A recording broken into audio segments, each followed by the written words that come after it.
The Galactic Training Academy floated in empty space between the stars like a giant metal city. Inside its walls, young beings from across the galaxy learned how to fight, survive, and protect their worlds. Commander Zeth Ka walked through the orientation hall with heavy steps that made the floor shake. He was a Vorthak warrior, tall as 3 humans stacked on top of each other, with thick armor covering his body and 4 powerful arms that could crush steel. His eyes scanned the new students with disgust. Weak creatures from soft worlds, he thought. They would never survive real combat. But when his gaze fell on a small group of humans near the window, his disgust turned to anger. "Look at those pathetic things," he said to his assistant, a nervous creature with see-through skin. Soft pink flesh, weak bones, only 1 heart. How did these Deathworld animals even get accepted here? Among the humans stood Maya Rodriguez. She was small, barely reaching the shoulders of most other students. Her hands were rough from years of hard work, and her brown eyes watched everything around her with sharp attention. She had grown up in the Colorado mountains, where winter could kill you in hours, and wild animals saw humans as food. To her, the clean and safe academy felt almost too easy. "The selection committee must be getting desperate," Zeth Ka continued, his mouth parts clicking with amusement. "Maybe we should show these soft creatures why they need to know their place." His assistant shifted nervously. "Sir, some instructors say the humans have good scores for adapting to new situations." "Adapting means nothing without strength," Zeth Ka replied. He was already walking toward the human group. His massive body cast shadows over them as he approached. Other students quickly moved out of his way. "You, small one," he pointed one of his 4 arms at Maya. "Come here." Maya looked up at the giant alien. She noticed how he walked, where he put his weight, and how his extra arms moved when he was excited. Back home, she had faced angry bears and mountain cats. This felt familiar. "Yes, sir," she said calmly, not stepping back even though he was much bigger. "I will show your weak species something," Zeth Ka announced loudly. Everyone in the hall turned to watch. A simple hold technique. Try to get away.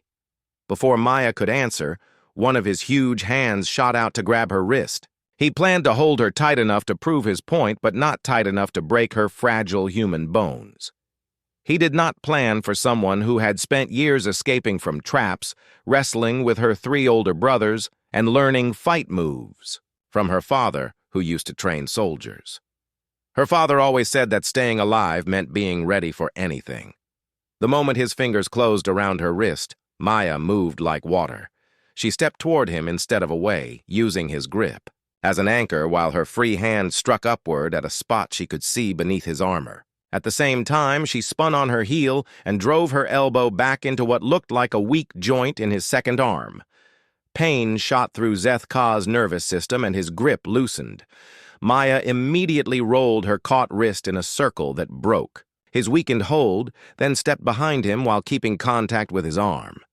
In one smooth motion, she used a leverage trick that sent all 400 pounds of alien warrior crashing face first into the metal floor. The whole thing took less than 3 seconds. Instructor Valdris had been watching from across the hall. She was an ancient being whose people could speak directly into minds, and she had trained the galaxy's best warriors for hundreds of years. She had never seen a new student defeat a senior commander so quickly. Even more interesting, the human girl was already stepping back with her hands up peacefully, showing she had no wish to fight beyond what was needed to escape. "How is this possible?" Valdris whispered, floating closer to see what had happened. Zeth Ka was struggling to get up, his pride hurt more than his body, while Maya stood nearby with her heart barely beating faster than normal. "How?" Zeth Ka demanded, his voice shaking with shame and confusion. "You are just a soft primitive from a backward world." Maya tilted her head slightly, thinking about her answer.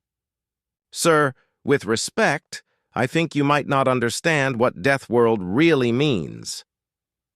The orientation hall had become completely quiet. 200 students from dozens of worlds stared at the scene. None of them could believe what they had just seen. A human girl, half the size of Commander Zeth Ka, had put him on the ground in seconds, and she looked like she could do it again without breaking a sweat. Zeth Ka finally got back to his feet, brushing dust off his armor. His forearms trembled, slightly, though whether from anger or shock, no one could tell. He had trained thousands of students over the years and had never been defeated so easily, especially not by someone who looked so small and weak. "Impossible," he muttered, staring at Maya like she was some kind of dangerous puzzle. "Your species has no advanced military training. You barely have space travel. Your world is primitive." Maya nodded politely. "That is true, sir. But I think you might be confused about what primitive means when you are talking about my world." She gestured toward a window where Earth could be seen as a tiny blue dot in the distance. "Our planet has air that would poison most species in this room. The gravity is twice what most of you are used to. The surface is covered with creatures that evolved specifically to hunt and eat things like us." A student from a crystal-based species spoke up with a voice like ringing bells. "But surely your people must have some natural advantages? Extra strength, maybe, or natural armor?" Maya shook her head with a small smile. "No armor, and we are actually pretty weak compared to most predators on our world. But that is exactly the point. We had to get smart." She looked directly at Zeth Ka, who was still rubbing his sore arm. "Every human child learns to fight from the moment they can walk, because everything on our planet wants to kill us. We learn to read body language because predators show their plans before they attack. We learn technique and leverage because we cannot rely on being stronger. We learn to stay calm when scared, because panic gets you eaten." The hall remained silent as her words sank in. These students were supposed to be the galaxy's future elite warriors and leaders, but none of them had ever faced the kind of constant danger that shaped human development from birth. Instructor Valdris made a decision that would change military training forever. "Commander Zeth Ka, you are dismissed from training duties this term. You have research to do about Deathworld species." She turned to Maya with something close to respect. "Student Rodriguez, report to advanced combat training. Immediately. I believe we have badly underestimated what your species can offer the galaxy." The advanced training rooms were deep inside the academy where the most dangerous lessons happened. Maya walked through corridors that seemed to hum with hidden power.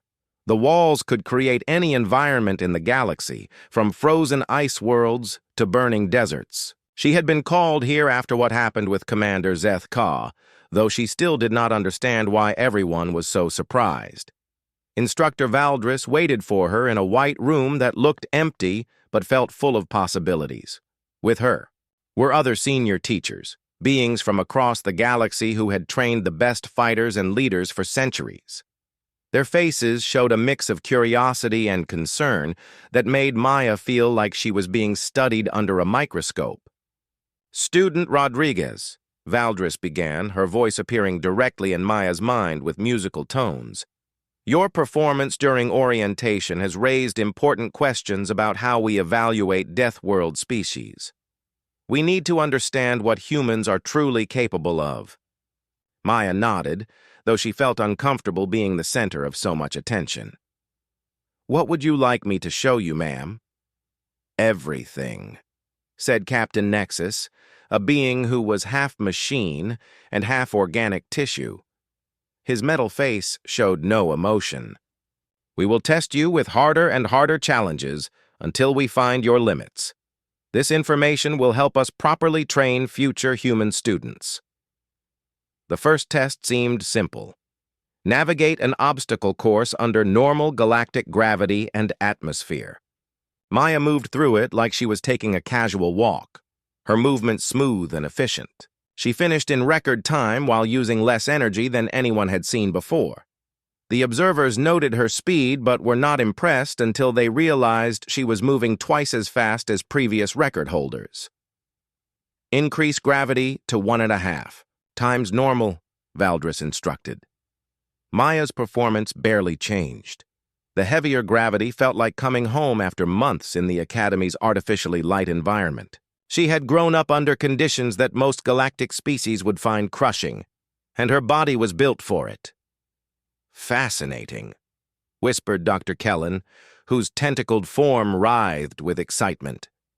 "Her bone density and muscle structure are completely different from our models. It is as if her entire species has been naturally designed for high-stress environments.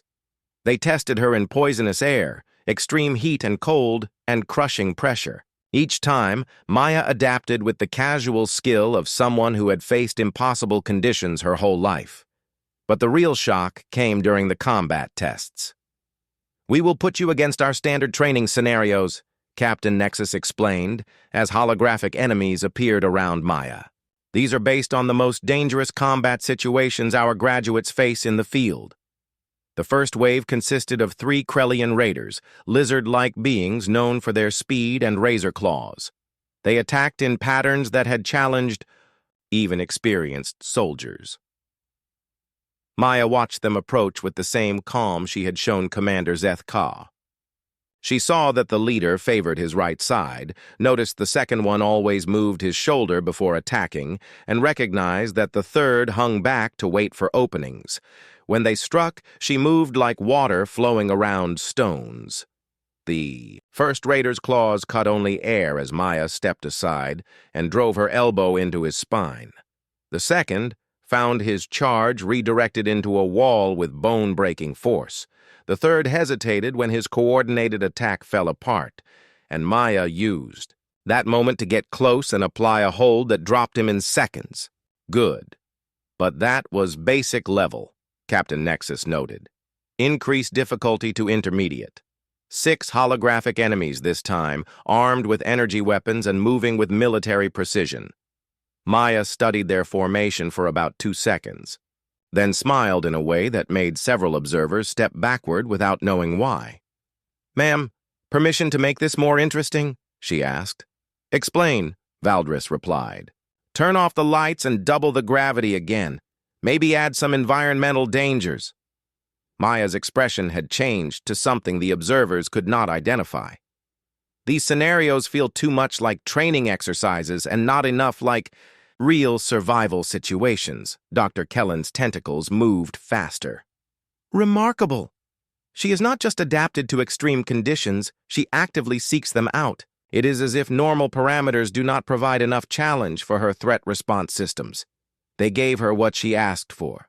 In total darkness, with gravity that would disable most species, Maya moved through the armed enemies like a ghost. She used their own weapon flashes to find their positions, turned their guns against each other, and used every environmental hazard to maximum advantage.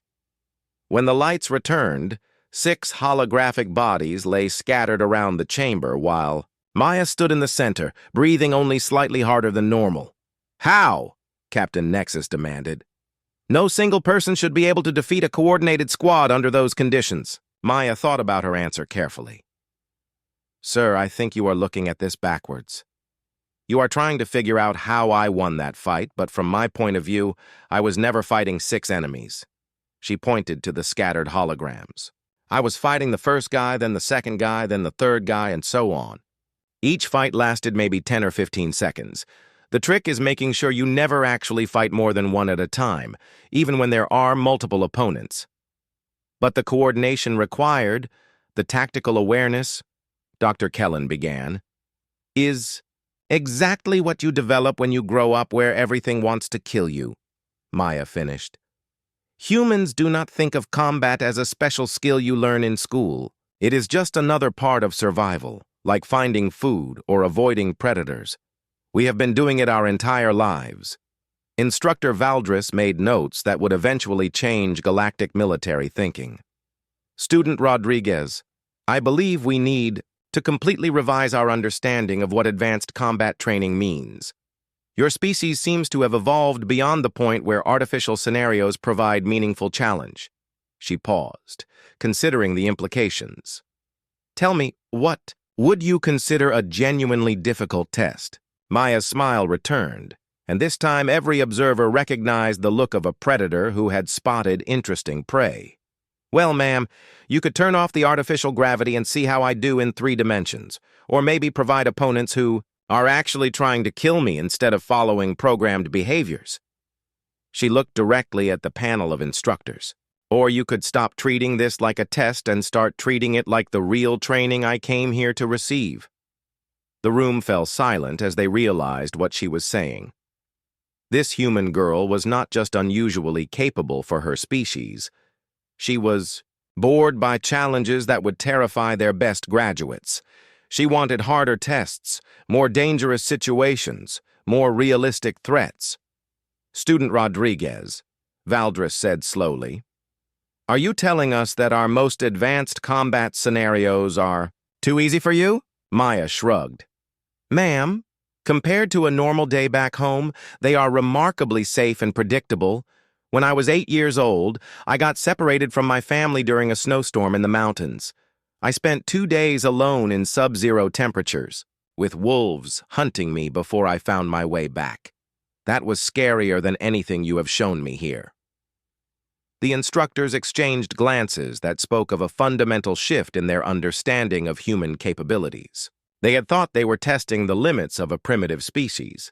Instead, they had discovered that their most elite training programs were considered recreational activities by someone who was barely considered above average among her own people.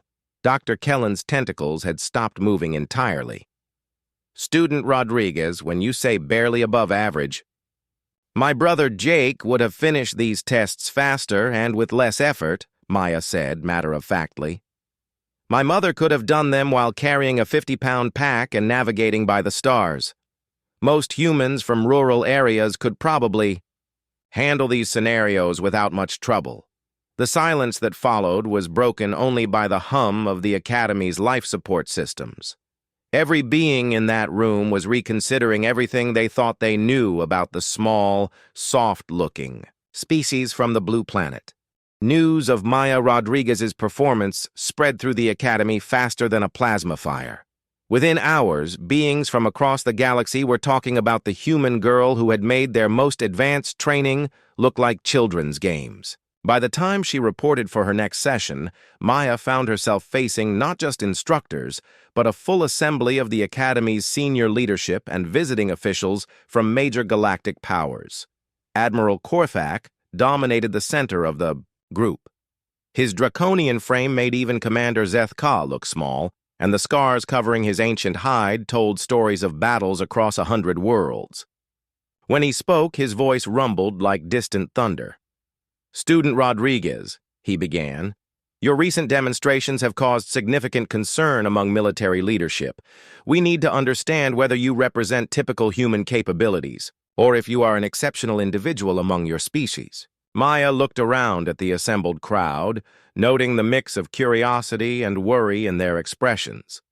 She had seen similar looks on the faces of park rangers when they first encountered her family's wilderness survival methods. "Sir, I am probably slightly above average for humans who grew up in wild environments, but I would not call myself exceptional. My older brother Jake would have handled those scenarios more efficiently, and my mother could have done them while carrying emergency supplies and treating injured hikers." A collective murmur ran through the assembly. Dr. Kellen's tentacles writhed with obvious distress. "Student, are you suggesting that your entire species possesses similar capabilities?" "Not all humans," Maya replied thoughtfully. "Humans who grew up in safer places like our big cities would probably perform closer to what you expect from your current models. But anyone from mountain regions, harsh climates, or rural areas?" She shrugged casually. "Yeah, probably." Admiral Korthak exchanged meaningful glances with his staff officers. "How many humans fall into these categories?" "Maybe 40% of our current population." "It is hard to say exactly, since we do not really sort ourselves that way." Maya paused, then added, "But sir, I think you are still missing the bigger picture here." "Explain," the Admiral commanded with the tone of someone used to immediate obedience. Maya took a deep breath, choosing her words with the care of someone who had grown up mediating between stubborn mountain families. Every species I have met here talks about combat and survival as things you learn, special skills that need training and practice. But for humans, especially those of us from harsh places, it is not a skill set. It is a basic assumption about how the universe works. She gestured toward a viewing port where Earth hung like a blue jewel against the stars. You see a death world that produced primitive life forms. We see home. You see extreme conditions that need special equipment and training to survive. We see what Tuesday looks like. Instructor Valdris leaned forward with obvious interest. Continue. Your explanation, student. When I was 12, I spent 3 days trapped in a collapsed cave system during a blizzard. No food, no water, temperatures well below freezing, and no rescue coming because nobody knew where I was. Maya's voice remained conversational, as if describing a mildly interesting weekend trip. I survived by staying calm, conserving energy, finding ways to keep warm, and eventually digging my way out through 30 feet of rock and ice.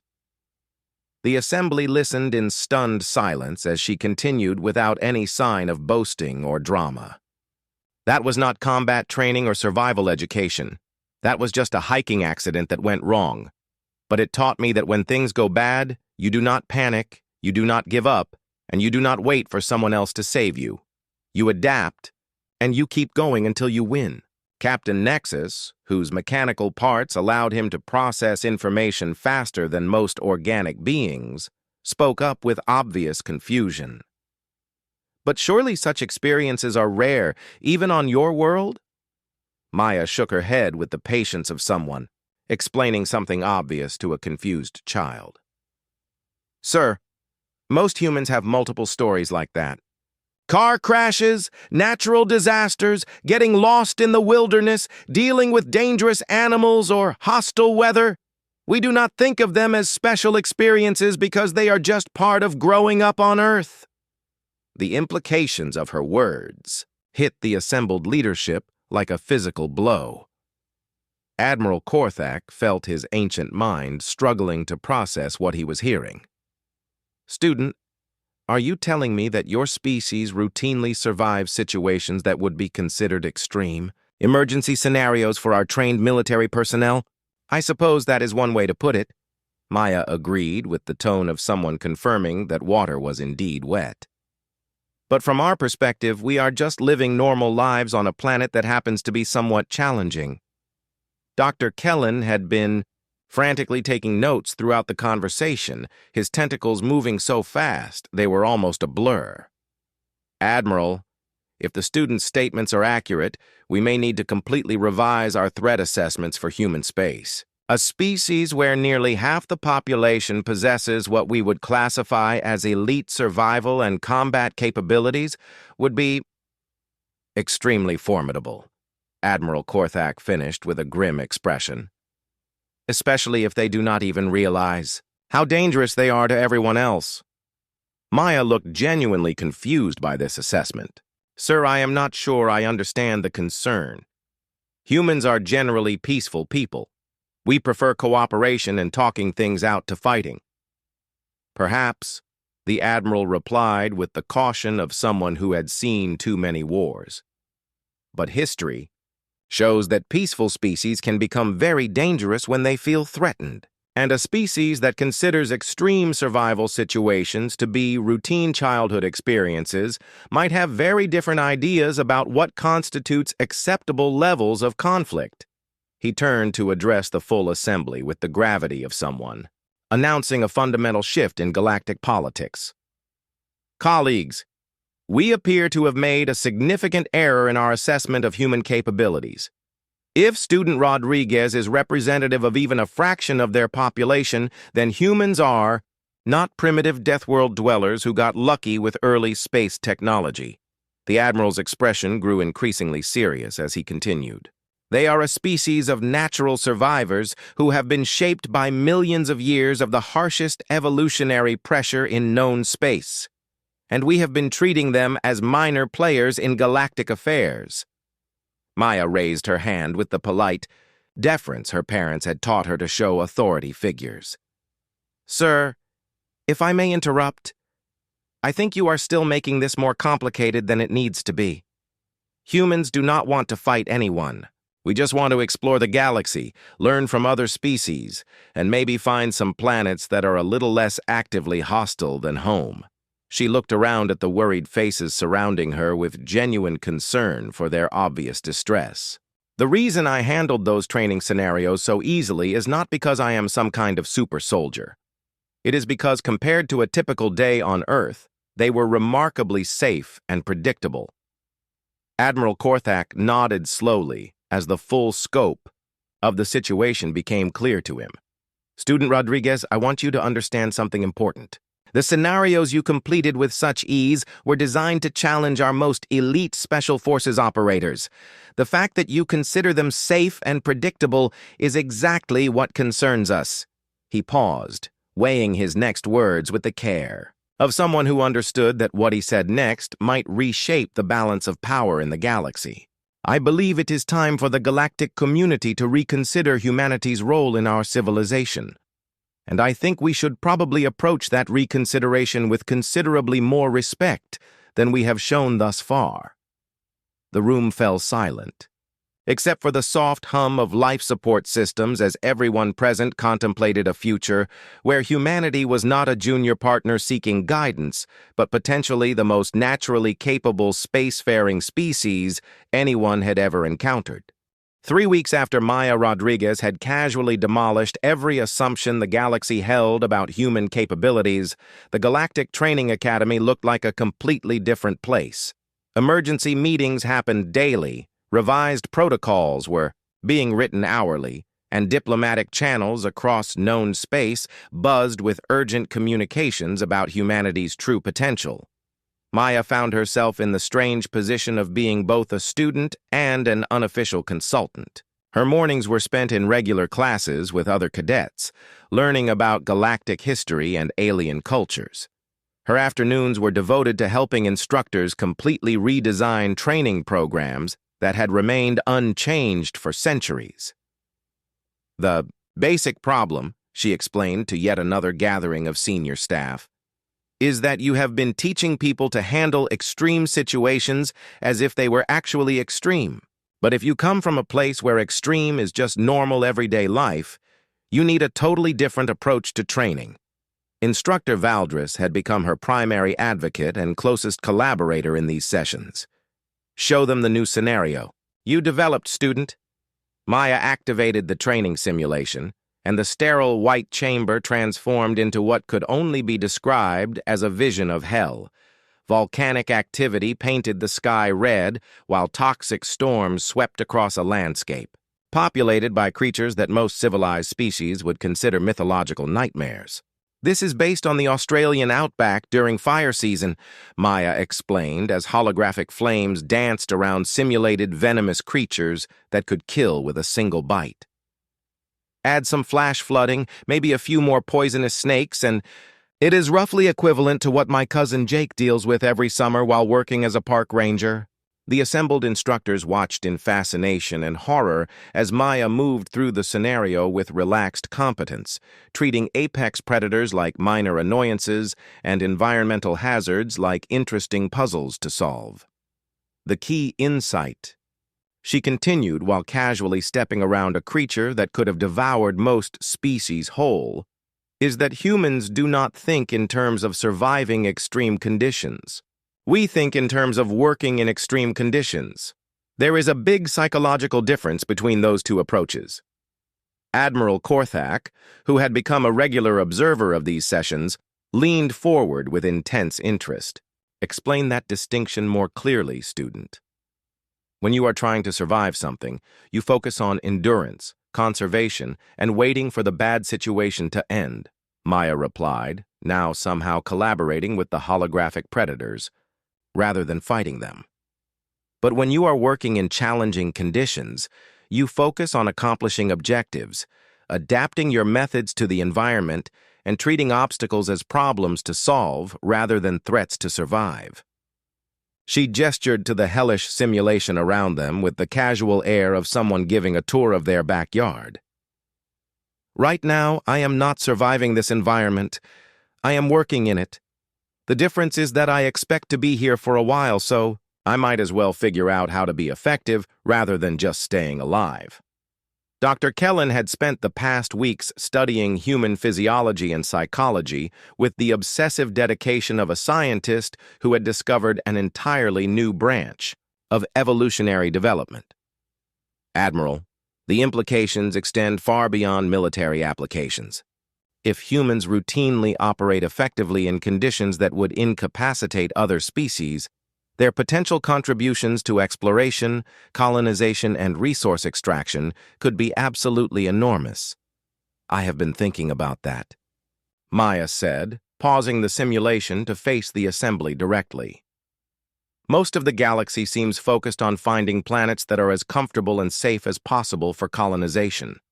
But humans could probably make productive use of worlds that other species consider completely uninhabitable. She gestured toward the frozen simulation around them. There are probably thousands of planets out there with valuable resources, strategic, locations, or scientific importance that have been written off because they are too dangerous for normal settlement. Humans could not only survive on those worlds, we could thrive there. Admiral Korthak was already envisioning the strategic implications with the mind of someone who had spent centuries thinking about galactic resource allocation.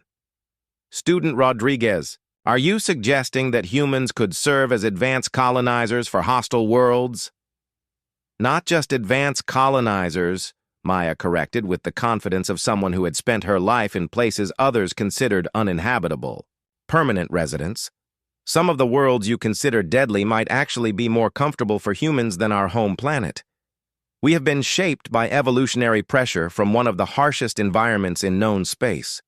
Compared to Earth, a lot of your supposedly deadly worlds might feel like vacation resorts. The room fell silent as the assembled leadership contemplated a galaxy where humans were not struggling newcomers seeking protection and guidance, but potentially the most adaptable and resilient species ever encountered by galactic civilization. Commander Zeth Ka, who had spent the past weeks in intensive study of human culture and capabilities as part of his remedial education, spoke up from his position near the back of the room. Admiral, I believe we need to consider the broader diplomatic implications of this revelation. If humans are as capable as our research suggests, then our current treaties and trade agreements may be fundamentally inadequate. Admiral Korthak nodded with the grim expression of someone who had just realized that everything he thought he knew about galactic politics was wrong. Indeed, Commander. We have been negotiating with them as if they were a minor species seeking entry into galactic civilization. But if they represent the most naturally capable spacefaring species we have encountered, then maybe, Maya interjected with the slight smile of someone who had been waiting patiently for others to catch up to an obvious conclusion, you should stop thinking of us as primitive Deathworld dwellers who got lucky with technology and start thinking of us as potential partners who have been politely waiting for everyone else to figure out what we can actually do. She looked around at the gathering of some of the most powerful military and political leaders in the galaxy with the calm confidence of someone who had never met a challenge she could not handle. Humans did not achieve space travel despite coming from a death world. We achieved it because we come from a death world. Every challenge you have faced in exploring hostile environments, establishing colonies in difficult conditions, and adapting to unexpected threats, we have been dealing with those same challenges since before we invented fire. Instructor Valdris made a final notation in her records with the sense that she was documenting a pivotal moment in galactic history. Admiral, I recommend we begin immediate comprehensive revision of all human-related protocols, treaties, and strategic assessments. It appears we have been significantly underestimating our newest galactic neighbors. Admiral Korthak stood, his massive frame imposing even in the spacious chamber, and addressed the assembly with the gravity of someone announcing a new age. Recommendation accepted, Instructor. And I believe our first priority should be ensuring that our relationship with humanity remains friendly and cooperative. He looked directly at Maya with respect clear in his ancient eyes. Because if a single human student can revolutionize our military training in 3 weeks, I would very much like to see what your entire species can accomplish when they decide to really apply themselves to a problem. Maya's smile broadened with the quiet confidence of someone who knew that the best was yet to come. Sir, with all due respect, you have not seen anything yet. We are just getting started with showing you what humans can do. 6 months after Maya Rodriguez had broken Commander Zethka in less time than it took most beings to understand what was happening, the Galactic Training Academy bore little resemblance to its former self. The changes had started small, with revised training manuals and updated assessment criteria. But the implications rippled outward through military and diplomatic channels across the entire galaxy, like waves from a dropped stone. Maya walked through corridors that now hummed with new purpose. Where once the Academy had been a place where various species learned to work together despite their differences, it had become something unprecedented. An institution where the galaxy's most advanced civilizations came to learn from what they had previously considered a primitive species. The irony was not lost on her as she made her way to the main conference hall where representatives from 12 major galactic powers waited to observe her latest demonstration. 6 months ago, she had been just another new student hoping to learn enough to maybe qualify for a basic diplomatic position. Now she was inadvertently reshaping the fundamental assumptions that governed interstellar relations. The key point you need to understand, she addressed the assembled delegates while standing in front of a holographic display showing Earth, is that humans do not see our planet as hostile. We see it as home. Everything you consider extreme, environmental pressure, we consider Tuesday afternoon weather. Ambassador Thrix of the Hegemony Coalition raised one of his 6 arms in a gesture of polite inquiry. Student Rodriguez, surely you exaggerate for effect. No species could evolve to consider genuinely lethal conditions as routine. Maya nodded with the patient understanding of someone who had spent months explaining this same concept to disbelieving audiences. Ambassador, let me give you some context. The atmospheric pressure at sea level on Earth would crush most of your species. The gravity would pin you helplessly to the ground. The oxygen concentration would burn your lungs. The UV, radiation from our sun, would cook unprotected tissue in minutes. She paused, letting that information settle before continuing. And that is just the baseline environmental conditions before we add weather patterns that can drop temperatures 50 degrees in an hour, storms that can level entire forests, and geological activity that can literally reshape continents overnight. The AE delegates shifted uncomfortably as they contemplated the implications. These were beings whose worlds featured gentle breezes, predictable seasons, and stable continental arrangements that had remained unchanged for millions of years. But the environment is only part of the story, Maya continued, warming to her subject. The real education comes from the other life forms that share our world. We have creatures that can kill humans in seconds with venom, others that hunt us actively as prey, and still others that will attack without provocation simply because they perceive us as a threat to their territory. Dr. Kellen, whose research had made him the galaxy's leading expert on human capabilities, spoke up from his position near the front of the assembly. Student Rodriguez, please explain to our guests what you consider a normal childhood experience. Maya thought for a moment, then smiled with the fond nostalgia of someone remembering simpler times. When I was 10 years old, my family took a camping trip to Yellowstone National Park. On the second day, I got separated from the group during a sudden snowstorm. I spent the night alone in sub-zero temperatures with wolves circling my makeshift shelter and a grizzly bear investigating my scent trail. The assembled delegates listened in horrified fascination as she continued with casual matter-of-factness. I kept warm by digging a snow cave and using emergency techniques my father had taught me. I avoided the wolves by staying downwind and making myself appear larger and more dangerous than I actually was. When the bear finally found me the next morning, I used noise and movement to convince it that I was not worth the trouble of a fight. Ambassador Thrix's translator struggled to convey the concept of a 10-year-old successfully defending herself against apex predators. Student, surely such experiences are exceptional even among your people. Not really, Maya replied with a shrug. Most human children have at least one story like that. Car accidents where they had to treat their own injuries, natural disasters where they had to dig family members out of rubble, encounters with dangerous wildlife where quick thinking was the difference between life and death. She gestured toward the viewing port where Earth continued its slow rotation. We do not think of these as traumatic experiences or special achievements. They are just part of growing up in a universe that is actively trying to kill you from the moment you are born.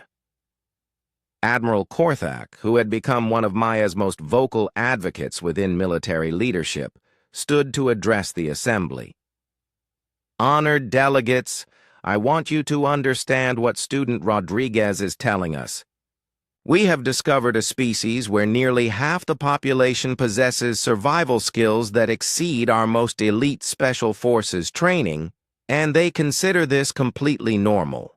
The implications hung in the air like a physical presence as the delegates contemplated what this meant for their carefully structured galactic hierarchy.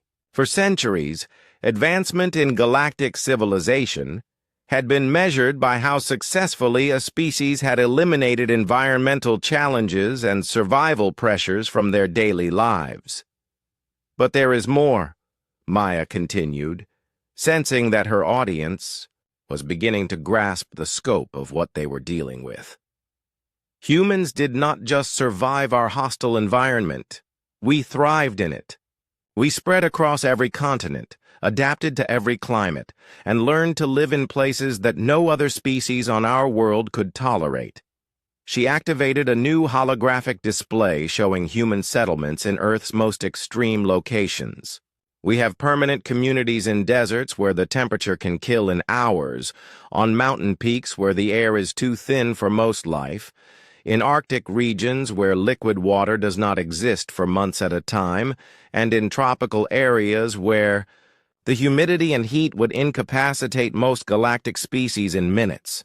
The display shifted to show human activities in these environments. And we do not just survive in these places.